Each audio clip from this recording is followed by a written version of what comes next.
Happy birthday, anak! Anong wish mo sa birthday mo? Ang wish ko, sana magka-tablet na ako para makapaglaro na ako ng Roblox. O sige, pag natulog ka, pagkagising mo, may tablet ka na. Talaga, Nay? Matutulog na ako. Excited na ako.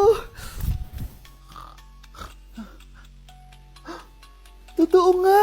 May tablet na ako! Happy birthday, anak! Ang bilis mo naman lumaki. Teenager ka na agad. Anong wish mo sa birthday mo? Hindi na ako mag-wish ng mga bagay, Nay. Ang wish ko lang, sana maging happy family tayo palagi. O sige, matulog ka ha. Pagkagising mo, matutupad yung wish mo. Opo, Nay. Nay? Nay? Nay? Ba't walang tao dito? Kuya? Ate? Teka, si Kyle ba yun? Lumabas ba sila, nanay? Nay! Kyle? Anong ginagawa mo dito sa labas? Hinahanap ko po sila, nanay. Oh, Kyle! Nandiyan ka lang pala. Balik ka na dun sa bahay. Naghihintay na si nanay. Talaga, ate? Yay! Tita, sama na kayo. Sige, tara. Kyle! Nay, happy family na ba tayo? Oo naman, anak. Yay! Scarlett? Anong nangyari sa kanya? Patay na si nanay, pati yung dalawa naming kapatid. Namatay sila nung birthday niya. Kaya tuwing magbe-birthday siya, sila yung hinahanap niya. Grabe pala yung trauma. Anak, malapit na tayo magsama. Talaga, Nay. Sobrang miss ka na namin, Kyle. Excited na kami, Kyle. Excited na rin ako, mga ate, kuya. Ate, makakasama ko na sila, nanay. Matutupad na yung birthday wish ko. Kyle, kain ka na dito. Celebrate natin yung birthday mo. Kyle, kain na. Sino ba batang yun? Kyle! Kyle. Kyle.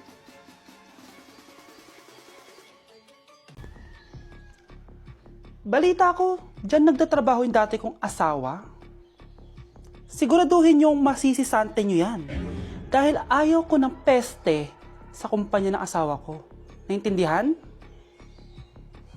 Susan, alam mo, feel ko talaga mapopromote na ako anytime. Kasi sabi ng manager namin, isa ako sa pinakamagaling sa amin. Ngayon pa lang, congrats na kita. Simula pa lang, alam ko naman na kaya mo. Alam mo, okay din pala na hiniwalay na ako ng asawa ko.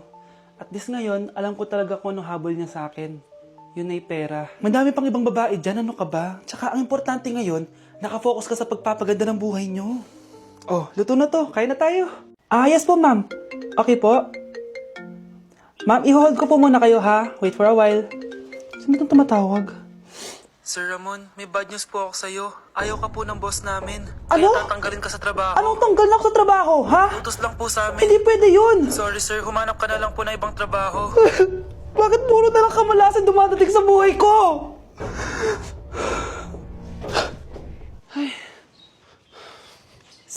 Si Michael ba yun? Michael! Scarlett? Bakit pinauna mo ako umuwi kahapon? Di ba palagi tayo sabay umuwi? May ginawa ako. Tsaka baka magselos yung nagbigay ng bulaklak sa'yo. Para ka namang ano dyan? Tsaka alam mo, na-realize ko, hindi ko na pala siya crush. Tara na nga, manood na lang tayo ng movie sa bahay, yung horror. Sige na nga. Michael? Ma? Ano ginagawa mo dito, ha? Get in the car! Uuwi na tayo! Di ba sabi ko sa'yo, nababoard ako sa bahay, kaya umalis ako? Michael, siya yung nanay mo? Kilala mo nanay ko? At sino naman tong babaeng kasama mo, ha?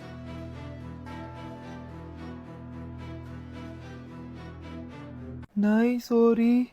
Napagastos ka pa tuloy sa pagpapa-hospital sa akin. Ano ka ba, anak?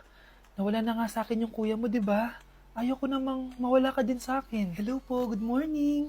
Dok, ano po balita? Makakalabas na po ba si Scarlett bukas? Ma'am, may good news po ako. Pwede na po lumabas si Scarlett bukas. Salamat sa Diyos! Hindi na ako magiging pabayang ina. Ayoko na maulit yung nangyari sa kuya mo. Nay, ano pala nangyari kay kuya? Hindi mo pa nakakwento sa akin yun. Ha? Bata pa yung kuya mo, anak, nung nawala ko siya sa palengke. Mare, magkano tong sitaw? 50 na lang sa'yo, Mare. Ang mahal naman, Mare. Pwedeng 20 na lang to. Mga laruan ba yun? Ang ganda nun na.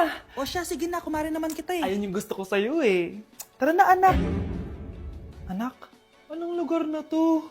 Nasaan yung batang yun? Nasaan na si nanay? Nay! Anak! Ate, may nakita po kayong bata dito? Ay, wala po akong nakita eh. Nasaan na ba yun? Anak! Simula noon, hindi ko na nakita yung kuya mo, Scarlett. Hanggang sa may pumuntang pulis sa bahay natin. Ang sabi nila, Patay na daw siya. Grabe naman yung nangyari kay Kuya Nay. Ang lungkot naman po pala nung nangyari sa kuya ni Scarlett. Sige na po, ma'am. Kailangan ko pa pong bisitahin yung mga ibang pasyente. Sige po, Dok. Salamat po. Anak, ang importante, makakauwi ka na bukas. Opo, Nay. Makakapag-thirst trap na ako ulit.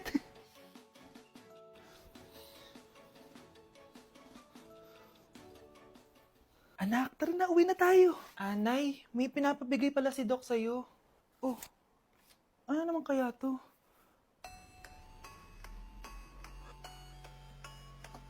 Paano nangyari yun? Hi classmates! Ako nga pala si Ashley, ang pinakamayaman at sobrang ganda niyong kaklase. Hi Ashley! Pwede ba tayo maging friends? Ay, sorry, di ako nakikipagkaibigan sa ganyang muka. Ew! Sumanong ugali na ito. At least maganda ako. Eh ikaw? Pangit ba talaga ako? Uy Scarlett, sabay na tayo kumain ng lunch. Sure! Saan? Ako na lang sabay mo kumain. Huwag na si Scarlett. Ako na bahala sa lunch mo for the whole year. Walang iya ka, Ashley. Aagawin pa sa akin yung crush ko. Sige na. Gusto mo bilan pa kita ng car? Car? Sige, sabay na tayo kumain, Ashley. Sorry, Scarlett. Sorry, ako pinili niya. Eat well sa'yo, ah. Bes, payag ka ba nun? Inagawan ka ni Ashley? Ano bang magagawa ko, Bes? Kailangan ko maging blooming. Hay naku, madali lang yung sagot dyan. Try mo tong Garnier Vitamin C Serum. Baka ito din the right one for you at hindi yung crush mo. Tama ka dyan, Bes.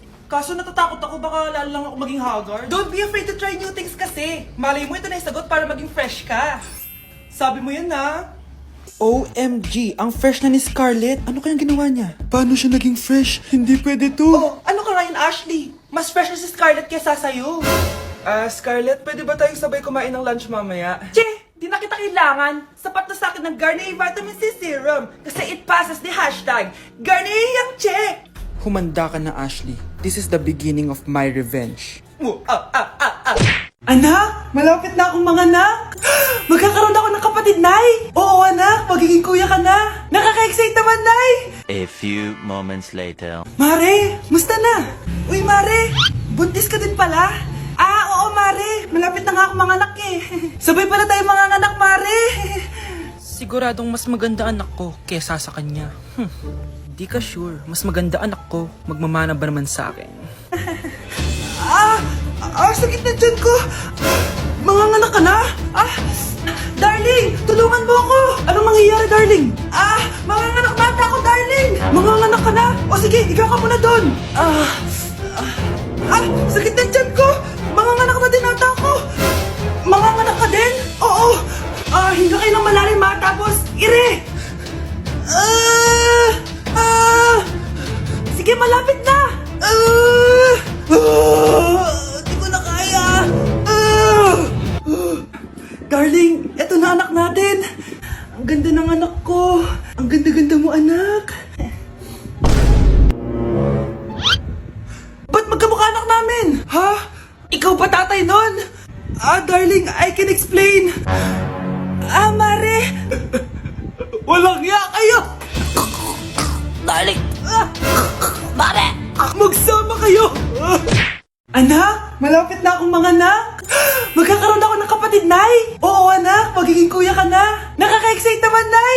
A few moments later. Mare, musta na? Uy, Mare, buntis ka din pala? Oo, Mare, malapit na nga akong manganak eh. Sabay pala tayo manganganak, Mare. Siguradong mas maganda anak ko kesa sa kanya. Di ka sure. Mas maganda anak ko. Magmamana ba naman sa akin? Sakit na dyan ko. Manganganak ka na? Darling, tulungan mo ako. Anong mangyayari, darling?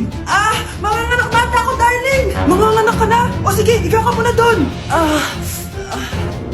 Sakit na dyan ko. Manganganak na din ata ako. Manganganak ka din? Oo. Hinga kayo ng malalim ha, tapos ire. Sige, malapit na. Di ko na kaya. Darling, eto na anak natin. Ang ganda ng anak ko. Ang ganda-ganda mo, anak.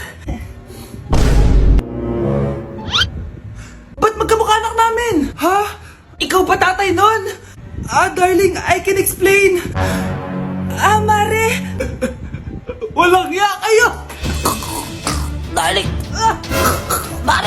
Magsama kayo! Gusto ko lang maging malinaw sa inyo na dito sa klase ko, ako ang nasusunod. Naintindihan? Ma'am, ito po yung assignment ko. Anong klaseng assignment to? Parang ginawa lang ng bata. Mababa lang grades mo dito, ah. Pinaghirapan ko yung assignment na yan. Sino ang pambansang bayani natin? Ma'am, Scarlett. Ang pambansang bayani natin ay si... Oops! Napakabagal mo sumagot. Ang pambansang bayani natin. Straight to the point ang kailangan ko sagot. Ayusin yung sumagot, ha? Hindi na kayo elementary. Opo, ma'am. Pinayagan ba kita kumain sa loob ng klase ko? Ma'am. Akin na yan. Kung ayaw niyong binabastos kayo, wag niyo akong bastusin. Oo, be. Kain tayo sa labas mamaya, ha? Hala, galit na si ma'am. Umalis lang ako saglit, ganyan na kayo. First meeting pa lang natin, pinapakita nyo ng mga ugali nyo. Buti pa yung kabilang section, tahimik lang. Kayo na ata ang worst section na napuntahan ko. Kung kami ang worst section, ikaw ang worst teacher. Sorry po, ma'am. At dahil dyan, bibigyan ko kayo ng maraming assignment. Ma'am? Oh, Scarlett, kamusta ka? Sana ikaw na lang ulit teacher namin. Ang sungit ng bago naming teacher eh. Hayaan mo, next quarter, ako na ulit ang magiging teacher nyo. Talaga, ma'am? Thank you, Lord!